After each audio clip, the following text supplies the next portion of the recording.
السلام علیکم ورحمۃ اللہ وبرکاتہ۔ آج جب یہ میں ویڈیو بنا رہا ہوں اور میں اس کو اپلوڈ کروں گا تو دنیا کے بیشتر علاقوں میں نیا سال شروع ہو چکا ہوگا۔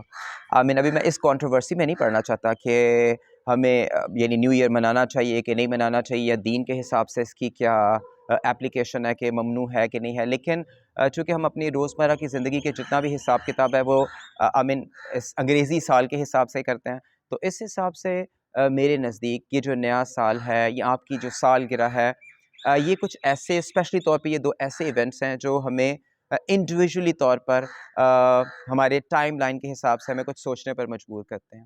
یعنی ہمیں سوچنا چاہیے اپنی برتھ ڈے والے دن یا نئے سال کے شروع ہونے پہ ہمیں سوچنا چاہیے کہ ہم اپنی زندگی میں ہمارا ایک سال اور گزر گیا، ہم نے کیا کچھ پایا، کیا کچھ کھویا، کیا کرنا چاہیے تھا، کیا نہیں کیا۔ تو باقی تو جو تہوار ہے وہ تو کولیکٹیو ایک آپ کی فیسٹیوٹی ہے، آپ بندوں کے ساتھ انٹریکٹ کرتے ہیں، جیسے عید الفطر ہے، عید الاضحیٰ ہے، دیوالی ہے، کرسمس ہے، بہت سے ایسے، ایسٹر، یہ ایسے ہیں کہ جو کولیکٹیوٹی کی طرف لے کے جاتے ہیں۔ ہم لوگ ایک دوسرے کے ساتھ ملتے ہیں، خوشیاں شیئر کرتے ہیں، چیزوں کو پارٹیز کرتے ہیں، یہ سارا جیسے ایک نارملی پوری دنیا میں ایک سچویشن ہے۔ لیکن اسپیشلی طور پر نیا سال اور برتھ ڈے والے دن ہمیں ریکنسیڈر کرنا چاہیے منیمم، چونکہ ہم ایک ایسی میٹیریلسٹک ایج میں رہ رہے ہیں کہ ہمیں اپنے لیے شاید ٹائم ہی نہیں ملتا۔ تو ان دو دنوں پہ خصوصی طور پہ آپ کو سوچنا چاہیے اپنے بارے میں کہ ہم کیا ایسا کریں جو ہم نے پہلے نہیں کیا۔ ویسے تو جس حد تک ہم اس دنیا کو ابھی تک سمجھ پائے ہیں یا جس دنیا میں ہم لوگ رہ رہے ہیں، ہم کہتے ہیں جی it's become a global village, کہ ہم ایک ایسی دنیا میں رہ رہے ہیں جہاں اب سویلائزیشن، کلچرز، یہ ساری چیزیں ایک دوسرے کے ساتھ مکس اپ ہو گئی ہیں۔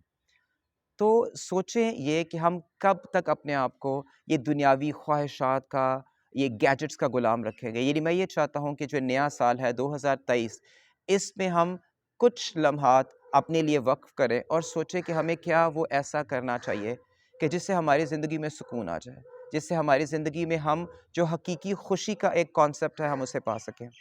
ابھی ہم لوگ فیس بک میرے حساب سے ایک فیک بک ہے جس پہ سب کچھ آرٹیفیشل ہے، فار نو ریزن۔ آپ یہ دیکھ لیں کہ کسی کو آپ کی پرواہ نہیں، دکھاوا، شو آف، یہ سب کچھ ہے جس کے لیے ہم اپنا اتنا قیمتی وقت جس کا آپ پوچھیں اس بندے سے کہ جو بندہ مر رہا ہے، ٹھیک ہے، جس کو اس بات کی قدر ہوگی کہ آپ کا وقت کتنا قیمتی ہے، اور ہم اپنے قیمتی وقت کو کس طرح ایسی چیزوں کے لیے ضائع کریں جن کی کوئی اہمیت ہی نہیں ہے۔ تو سب سے پہلے تو ہمیں اپنے آپ سے یہ عہد کرنے کی ضرورت ہے کہ جو نیا سال ہے اس میں ہم اپنے لیے وقت نکالیں، اور اپنے لیے وقت نکالنے سے مراد یہ ہے کہ آپ فطرت کے ساتھ وقت گزارنے کی کوشش کریں۔ یعنی ہفتے میں صرف ایک بار آپ سوچیں کہ آپ نے جلدی سونا ہے اور صبح جلدی اٹھنا ہے، اور تازہ ہوا میں لمبے لمبے سانس لے کر اپنے مستقبل کے بارے میں سوچیں، اپنے اس رب کی تعریف کریں، اپنے اس رب کا شکر ادا کریں کہ جس نے آپ کو اتنی نعمتوں سے نوازا ہے کہ جن کا کوئی شمار ہی نہیں۔ آپ اس بندے سے پوچھیں جس کے پاس آنکھیں نہیں ہیں کہ جو آپ ان آنکھوں سے کتنا خوبصورت منظر دیکھتے ہیں۔ اس بندے سے پوچھیں کہ جو مر رہا ہے، جو بستر مرگ پر ہے، ٹھیک ہے، کہ اس کو ایک ایک لمحے کا احساس ہوگا کہ اس کو ایک لمحہ، ایک گھنٹہ، ایک دن یا ایک سال اور مل جائے تو اپنی زندگی میں پتہ نہیں کیا کچھ کرے۔ تو کچھ لمحوں کے لیے اپنے آپ کو اپنے لیے زندہ رہنے کی کوشش کریں، ایک بات۔ پھر دوسرے نمبر پہ یہ دنیا جو ایک جادو کا گھر ہے، یہ ایک ایسی چیز ہے کہ آپ اس دنیا کے جتنے قریب جانے کی کوشش کریں گے، یہ دنیا آپ سے اور زیادہ دور بھاگے گی۔ آپ کے پاس ایک گاڑی ہے، دنیا آپ کے اندر خواہش پیدا کرے گی کہ 2 گاڑیاں ہونی چاہیے۔ آپ کے پاس ایک بنگلہ ہے، دنیا کوشش کرے گی کہ آپ کے پاس 2 بنگلے ہونے چاہیے۔ تو آپ دنیا سے جتنے قریب ہونے کی کوشش کریں گی اور بھاگتی جائے گی، اتنا بھاگتی جائے گی آپ سے کہ آپ تھک جائیں گے اور تھک کے گر جائیں گے۔ اور جب آپ تھک کے گر جائیں گے پھر آپ سوچیں گے کہ شاید آپ نے اپنا سارا وقت ان ایسی خواہشات کے پیچھے ضائع کر دیا کہ شاید جن کی اس دنیا کے حساب سے کوئی ویلیو نہیں تھی۔ تو اپنے لیے ٹائم ضرور نکالیں، فطرت کے ساتھ اپنے آپ کو زندگی گزارنے کی کوشش کریں، فطرت کے ساتھ سادگی اپنائیں۔ اور جو میں نے آپ سے جادو کی بات کی، وہ میں نے اس چیز کو ذہن میں رکھتے ہوئے جادو کی بات کی کہ آپ کبھی ایسا سوچیں کہ وہ چیز جو آپ نے اپنے اوپر خرچ کرنی ہے وہ کسی ایسے بندے پر خرچ کریں کہ جو ڈیزرونگ ہے، جو مستحق ہے۔ پھر اس کی آنکھوں سے شکرانے کے نکلے ہوئے آنسوؤں کو اور اس کے پیچھے چھپی ہوئی خوشی کو پہچاننے کی کوشش کریں۔ اس کی منہ سے نکلی ہوئی جو دعا ہے، اگر آپ اس کی ویلیو کو اس دنیا میں اور اگلی دنیا میں، آپ کے پاس وہ پیمانہ نہیں جس میں آپ اس چیز کو میجر کر سکیں کہ جو حقیقی خوشی اصل میں کیا ہے۔ اصل میں نے جو کچھ پایا پڑھنے کے بعد وہ یہ پایا کہ اس دنیا میں جو کچھ آپ دوسرے کے لیے کرتے ہیں اس کی اہمیت زیادہ ہے بنسبت اس کے جو آپ اپنے لیے کرتے ہیں۔ دوسروں کے لیے زندہ رہنے کی کوشش کریں، دوسروں کو خوشی دینے کی کوشش کریں۔ پھر اس کے بعد آپ اپنے رب کو پہچاننے کی کوشش کریں۔ اپنے رب کو پہچاننا بھی بہت ضروری ہے۔ اپنے اندر جب آپ جھانکیں گے، اللہ کی دی ہوئی نعمتوں کے بارے میں سوچیں گے تو اللہ کو بھی پہچان لیں گے۔ اس کا شکر ادا کرنے کی کوشش کریں۔ جب آپ اس کا شکر ادا کریں گے پھر آپ کو وہ اور زیادہ نعمتوں سے نوازے گا اور آپ کو وہ بے نیاز کر دے گا ان چھوٹی موٹے جھنجھٹوں سے جو ہماری زندگی میں بہت بڑے جھنجھٹ ہیں۔ پھر اپنے ریلیشن شپ کو اپنے گھر والوں کے ساتھ بہتر کرنے کی کوشش کریں۔ یعنی آپ اپنے آپ سے عہد کریں کہ آپ نے اپنے والدین سے اپنی خوشی کو تلاش کرنا ہے۔ یعنی آپ کی جو خوشی کا رستہ ہے یا آپ کی خوشی کی منزل ہے وہ سب سے پہلے اس کا جو پہلا سٹاپ ہے وہ آپ کے والدین کی طرف سے ہے۔ اپنے والدین کو خوش رکھنے کی کوشش کریں۔ اپنے جو اہل خانہ ہیں ان کو خوش رکھنے کی کوشش کریں۔ وہ بندے جو آپ کے ساتھ رہتے ہیں یا آپ سے منسلک ہے ان کی خوشی بھی آپ کے لیے بہت ضروری نہیں چاہیے، بلکہ اپنی خوشی سے زیادہ ان کی خوشی کا احساس کریں۔ اپنے ہمسایوں کے بارے میں سوچیں۔ دیکھیں اصل چیز ہے ظرف کی بات۔ کوئی بندہ کسی کے ساتھ کیسے معاملات کرتا ہے، ہر بندہ دوسرے بندے کو وہی کچھ دیتا ہے جو اس کے پاس ہوتا ہے۔ اگر آپ کو کسی سے خوشی نہیں مل رہی تو آپ اللہ کا شکر ادا کریں کہ اللہ نے آپ کو وہ فہم، وہ فراست، وہ وزڈم دی ہے کہ جس کے ذریعے آپ بڑے بن کر دیکھیں، دینے والا ہاتھ ہمیشہ لینے والے ہاتھ سے بلند ہوتا ہے، تو آپ دینے والے بننے کی کوشش کریں۔ اپنے رب سے اپنا رشتہ مضبوط کریں، اپنے والدین کو خوش رکھنے کی کوشش کریں، اہل خانہ کو خوش رکھنے کی کوشش کریں اور ایک اچھا لسنر بننے کی کوشش کریں۔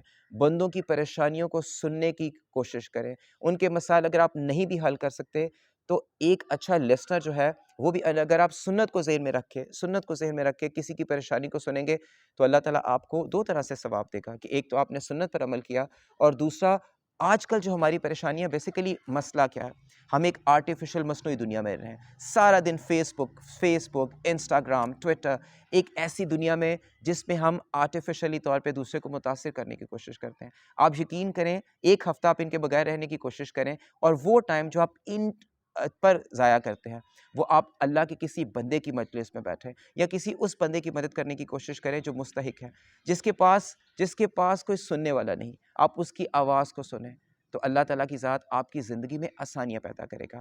اور جان لیں کہ دیکھیں جتنی بڑی شخصیات جن کو ہم بے پناہ پیار کرتے ہیں، جن کے لیے ہم اپنی زندگی قربان کرنے کی کوشش کرتے ہیں، ٹھیک ہے، جن کی قبور آج بھی آباد ہیں یا جن کی اگر قبور نہیں بھی ہیں ان کا ذکر تذکرہ ہسٹری میں آج بھی ہے، تو وہ بندے ہیں جنہوں نے اپنے آپ کو انسانیت کے لیے وقف کیا۔ سب سے پہلے میرے آقا کریم نبی کریم رحیم صلی اللہ علیہ وسلم کا میں ذکر کروں گا کہ ابھی بھی دیکھیں اتنے 1400 سے زیادہ سال گزر کے ہیں لیکن ابھی بھی ان کی ذات ہمارے لیے ایسی ذات ہے کہ ہم ان کے لیے اپنی جان بھی قربان کرنے کو تیار ہیں۔ حضرت عیسیٰ علیہ السلام، میں کرسچینٹی کے حساب سے کہہ رہا ہوں، وہ ہمارے پیغمبر بھی ہیں لیکن کرسچینٹی میں ان کا کیا مقام ہے، ٹھیک ہے۔ پھر آپ دیکھیں مدر ٹریسا دیکھیں کہ جس نے اپنی ساری کی ساری زندگی انسانیت کی فلاح و بہبود کے لیے خرچ کر دی، آپ اس کا نام ہے۔ عبدالستار ایدی کا نام ہے، نیلسن منڈیلا کا نام ہے اور ایسے بے شمار انگنت آپ یہ کہہ لیں کہ انسان ہے کہ جنہوں نے اپنی زندگیاں دوسروں کے لیے وقف کی، ان کا نام عزت و احترام کے ساتھ آج بھی تاریخ میں زندہ ہے اور جب تک قیامت نہیں آ جاتی ان کا نام زندہ رہے گا۔ تو اپنے آپ سے عہد کریں کہ اگر کوئی آپ سے ناراض ہے تو آپ اس کو منانے میں پہل کریں گے، اپنے رب کی طرف رجوع کریں، فطرت کے قریب زندگی گزارنے کی کوشش کریں۔ جتنا زیادہ آپ سادگی اپنائیں گے، جتنی زیادہ سادگی کی طرف جائیں گے، اللہ تعالیٰ ہمارے لیے چیزوں کو آسان کرتا رہے گا، کیونکہ جتنا ہم دنیا کی طرف بھاگیں گے ہمارے اوپر اننیسیسری ایک لوڈ رہے گا، بے شمار خواہشیں ہمارا پیچھا کرتے رہیں گی۔ اور وہ غالب نے کتنی خوبصورت بات کی ہے کہ ہزاروں خواہشیں ایسی کہ خیر خواہش پہ دم نکلے۔ اس آس، اس امید اور اس دعا کے ساتھ کہ اللہ تعالیٰ کی ذات ہمارے لیے آسانیاں پیدا کرے۔ جو بے اولاد ہیں اللہ تعالیٰ ان کو اولاد کی نعمت سے نوازے، جن کی شادیاں ہونے والی ہیں ان میں رکاوٹ ہے، اللہ ان کے لیے اس سال بہترین ساتھیوں کا اہتمام کرے۔ اللہ تعالیٰ ہماری جو فائنینشیل مشکلات ہیں ان کو دور کرے، ہماری جسمانی مشکلات ہیں ان کو دور کرے، ہماری نفسانی یعنی خواہشات ہیں اللہ تعالیٰ ان سے ہمیں بچا کے رکھے اور ہمارے لیے آسانیاں اور ہماری زندگی میں برکت عطا فرمائے۔ الحمدللہ اس رب کا شکر ادا کریں گے کہ اس نے ہمیں اس بات کی توفیق عطا فرمائی کہ ہم اس کا شکر ادا کر سکیں۔ ٹل دین جزاک اللہ۔